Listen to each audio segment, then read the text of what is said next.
Saan ka man naroroon, mahal ko. Mananatili kang buhay sa aking puso.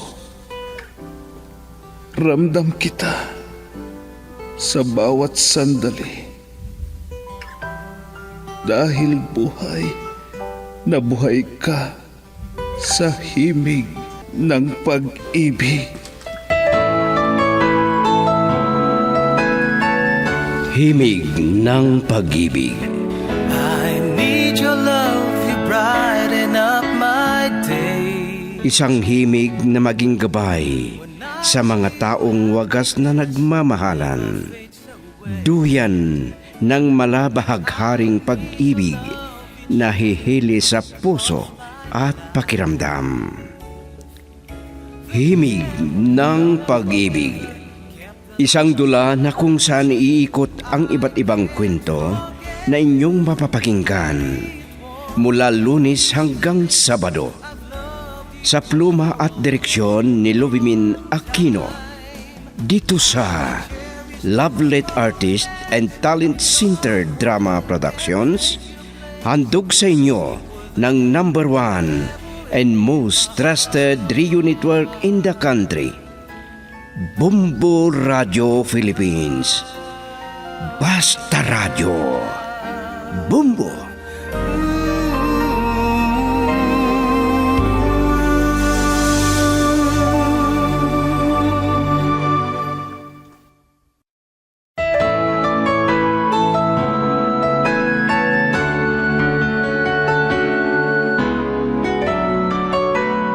Mula sa Lovelet Artist and Talent Center Drama Productions, ihandog sa inyo ng #1 and most trusted radio network in the country, Bumbo Radio Philippines, ang unang bahagi ng isang linggo na kasaysayan na pinamagatang Pangarap. Dito sa ating dula, Himig ng Pag-ibig.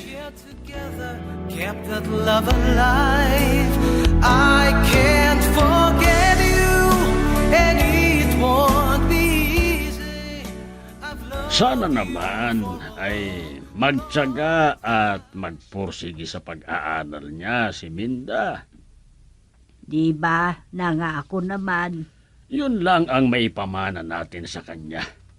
Mana na hindi maagaw ng iba. At hanggang buhay na magagamit niya yan. Sa buhay na ito, ang pag-aaral ang masasabi na gustong ipamana ng mga magulang. Pero tayo, hindi natin binigyan ng importansya noon. At pinairal natin ang pag-ibig, kaya naging mag-asawa tayo agad-agad. Hindi nakatapos ng pag-aaral. Kaya nga ang gusto ko, si Minda ang tutupad sa mga pangarap na yan na hindi natin naibigay sa kanila. Ay, oo. At tayo rin ang nagpasan ng hindi mabuti na bunga ng ating padalos-dalos na desisyon. Sige na. Huwag na nating isipin yan, Iska. Ang importante, suportahan na lang natin ang pag-aaral ng ating anak. Oo. Ay, sana hindi maulit ang nangyari sa atin kay Minda.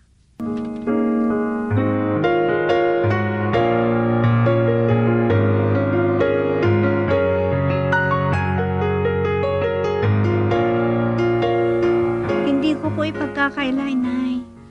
Marami ang may kursunada sa akin, pero hindi ko sila pinapansin. Dahil ang pag-aaral ang aking uunahin. Salamat kung ganyan, anak. Hindi ko na rin ipagkakaila na may malapit sa aking loob, pero ikinalulungkot ko kung hindi ko pa mabigyan ng priority ang mga bagay na yan. Tama ka. Hindi na mababawi pa kung may mangyari na hindi maganda. Kaya gusto namin ang itay mo. Hindi maulit ang nangyari sa amin. Inay, Hindi kami nakapagtapos pareho ng itay mo. Dahil ang sinunod namin doon ay ang pag-ibig sa isa't isa. Hindi na namin iniisip ang kinabukasan namin. Kaya yun, nag-asawa kami ng di oras na hindi nakapagtapos sa pag-aaral. At ano ang nangyari sa amin? Naging katulong ako. Hindi makapasok sa magandang trabaho dahil nga hindi nakapagtapos ng kurso. Ipinapangako ko sa inyo, Nay. Pangarap ko talaga makapag-aral. Ganyan. At huwag kang mag-alala. Sisikapin namin ng itay mo na kaya naming itaguyod ang pag-aaral mo.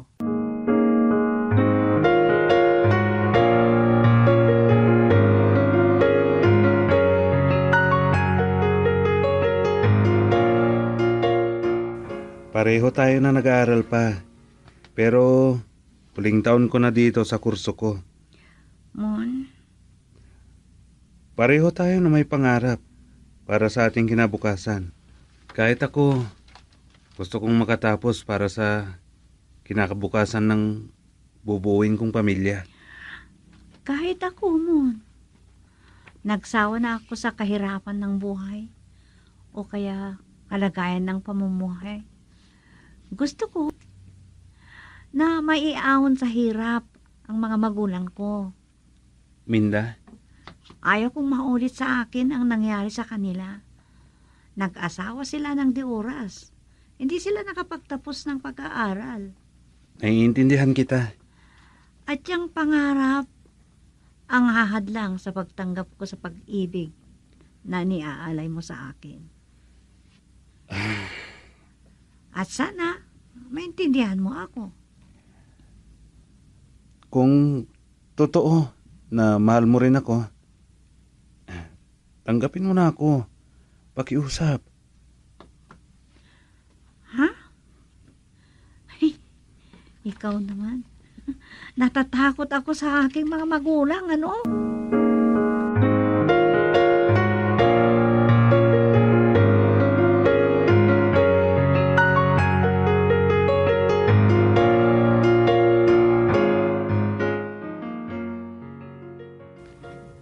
Saan na kaya si Minda? Hindi ko siya mahanap Nanggaling na ako sa library na istambayan niya. Wala din doon sa kantin. May klase pa. Sa huling subject niya. Nasaan kaya siya? Kasama kaya niya si Mon? Girl, I need you. I need your love.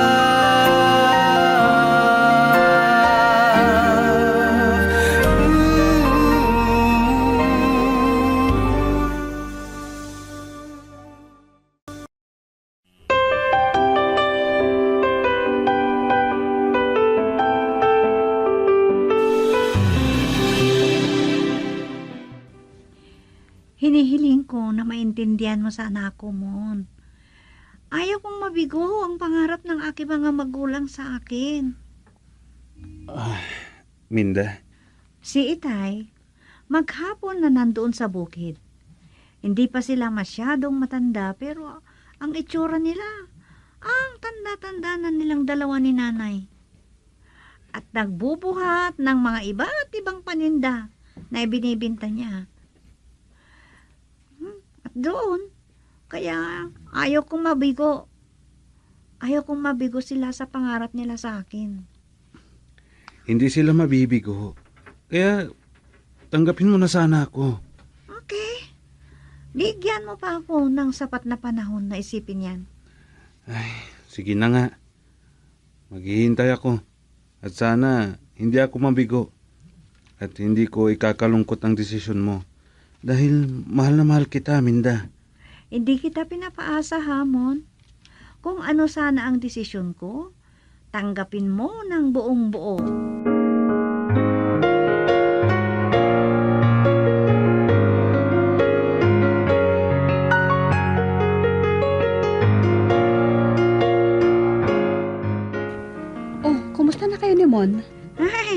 kulit niya talaga. At tinanggap mo ba ang pag-ibig niya? Hindi pa. Hindi naman ganyan kadali yan, ano? Pero isipin mo marami ang may crush sa kanya. Oh, so what? Di pabayaan mo lang sila. Kung hindi siya makapaghintay, di pabayaan. Ano? Hindi yan ang priority ko, Eva? Kundi ang pag-aaral ko. Ganoon ba? Oo, makapaghintay yan. Hindi minamadali yan, Naikwento ko na sa'yo ang nangyari sa mga magulang ko. Nag-asawa sila ng di oras. Kaya yun, hindi natupad ang pangarap nila. Kaya kung may magagawa sila, ay sana hindi ako magaya sa kanila. At una sa lahat, ayaw ko silang biguin sa kanilang pangarap para sa akin.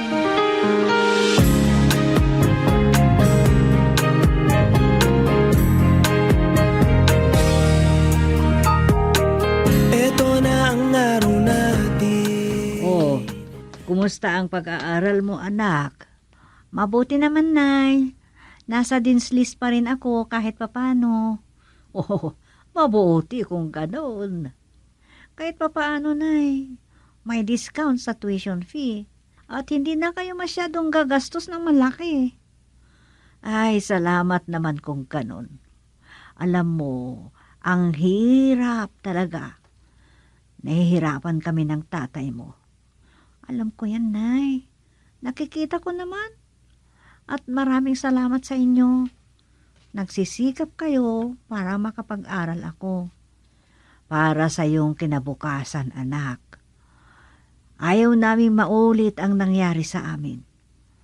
Dahil sa tigas ng ulo naming pareho, kaya hindi kami nakapagtapos ng pareho. Nagsisisi kami pero wala na. Tapos na ang lahat. Huwag kayong mag-alala. Ulitin ko sa inyo ang pangako ko. Hindi kayo mabibigo sa akin.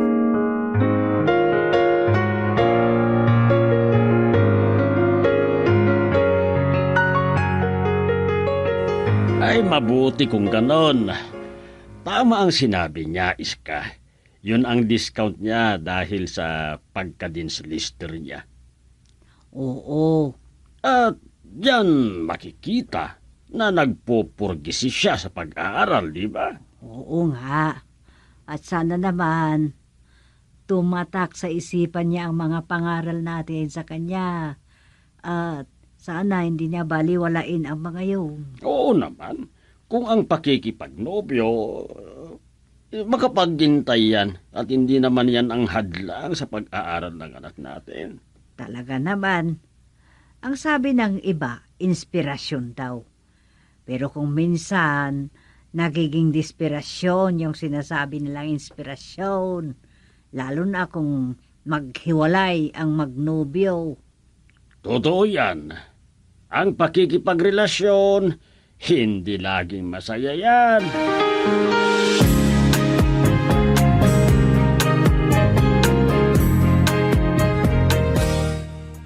Ang hirap naman tong kalagayan ko.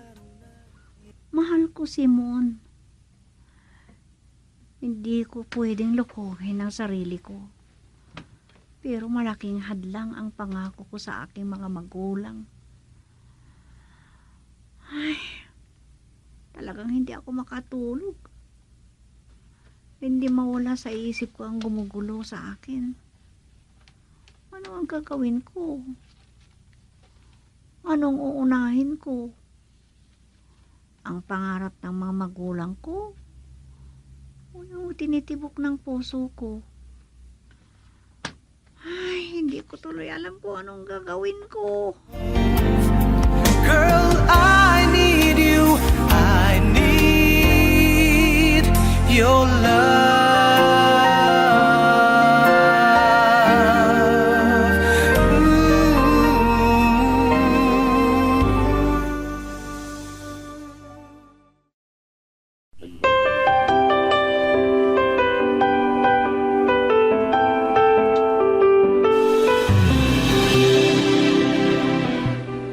Kanina ko pa nahahalata.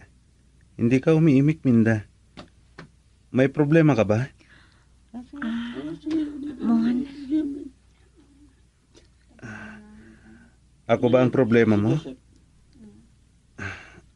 Ayaw kung ako ang dahilan ng problema mo. Ganyan ka kaimportante sa akin. Mon, Ako ba ang problema mo? hindi mo kaya... ibig kong sabihin, hindi kaya ako maghihirap sa piling mo sa darating na araw? Hindi. Pangako. Ano ba talaga ang resulta ng panliligaw ko sa'yo? Ano na ang iyong desisyon? Hindi mo kaya ako paiiyakin lang? Maipangako mo kaya na hindi ako malulungkot? Ang ibig mong sabihin? Salamat, Minda. Pero pakiusap ha. Huwag mo sana akong bigyan ng ikakalungkot ko.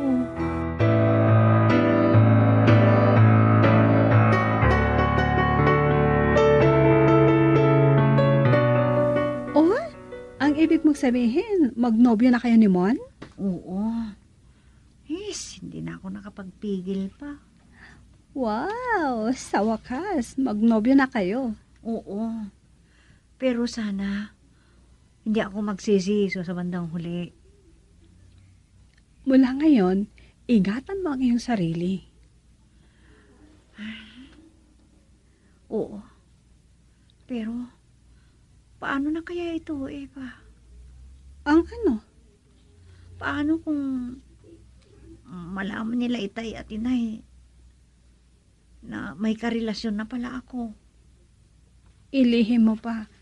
At isa pa, wala namang masama kung makipagnobyo ka. Basta hindi mo pabayaan ang pag-aaral mo, Minda. Talagang hindi.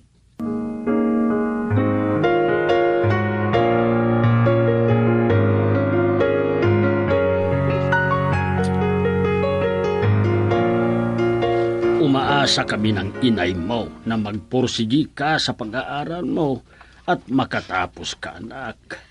May tiwala kami sa iyo. Opo, itay. Huwag kayong mag-alala. Mataas ang pangarap namin para sa iyo. Ikaw ang tutupad sa aming nabigong pangarap. Tay? Kaya itanim mo lahat yan sa isipan mo, ha? Opo. Kaya pakiusap namin sa iyo, sana sundin mo lahat ang aming mga payo. Dahil para sa iyo lahat ito. Pangako, itay.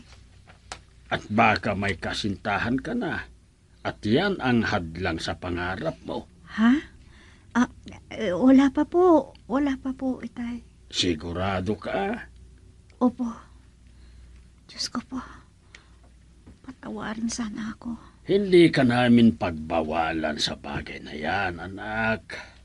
Pagtapos ka na sa pag-aaral at hindi mo masabi, hindi natin alam ang lahat ng pangyayari. Baka kung makipagnobyo ka, ay siya pa ang sagabal sa mga pangarap namin para sa iyo.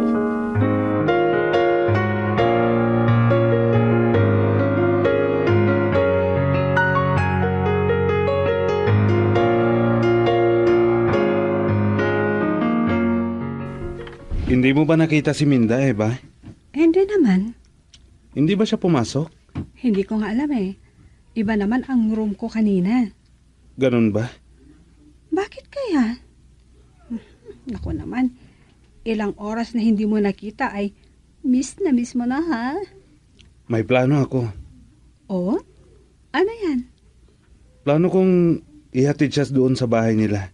Ano? Naku, patay kang bata ka. Bakit naman? Sigurado ka na gusto niya?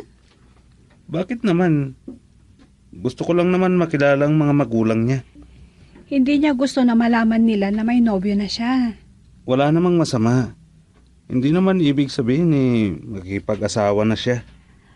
Hindi ko alam, pero kapag ipinilit mo yan, baka patigilin siya sa pag-aaral at hindi mo na makita si Minda.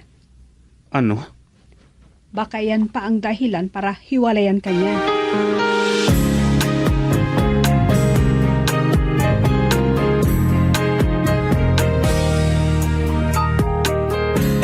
Halika, Minda. Sumakay ka na. Ha? Bakit? Saan ba tayo pupunta? Iatid kita dun sa bahay ninyo. Ano? Gusto kong makilala ang mga magulang mo. Hindi. Pakiusap.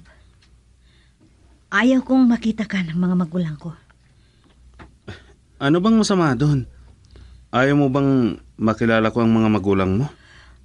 Kawawa naman ako na naglilihim ng relasyon natin. Pagkatapos, magpapakita ka sa kanila. Minda, Ipapahamak mo pala ako eh.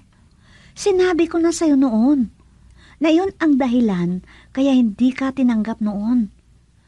Ngayon, nakipagkilala ka sa mga magulang ko. pero Sorry. Kung ipilit mo ang gusto mong yan, ngayon pa lang, kahit masakit sa akin, putulin ko ng relasyon natin. Diyan ka na nga. ano? Akala ko mabuti kang tao. Yun pala, papahamak mo ako. Minda! Minda, sandali lang!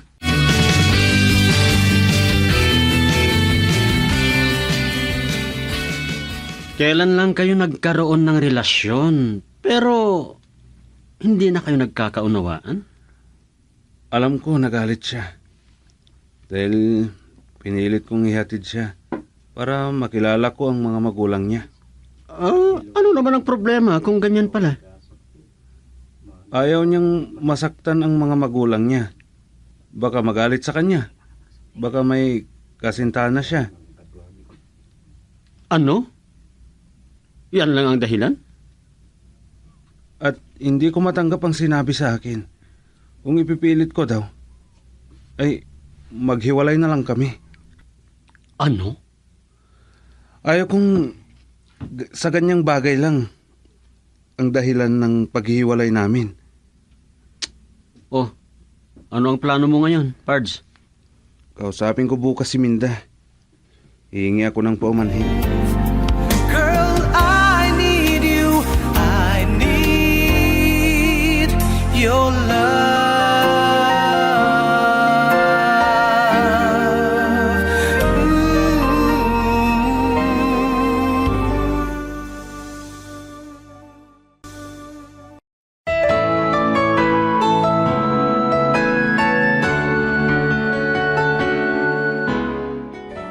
Ano ang mga susunod na mangyayari? Mga kaibigan, pakinggan bukas ang karugtong ng isang linggong kasaysayan na ating pinamagatang Pangarap. Dito sa ating dula, Himig ng Pag-ibig. Isinulat at sa direksyon ni Lubimin Aquino Sr. Production Supervision, Leyte Astudillo Aquino. Handog sa inyo ng number 1 and most trusted radio network in the country, Bumbo Radio Philippines.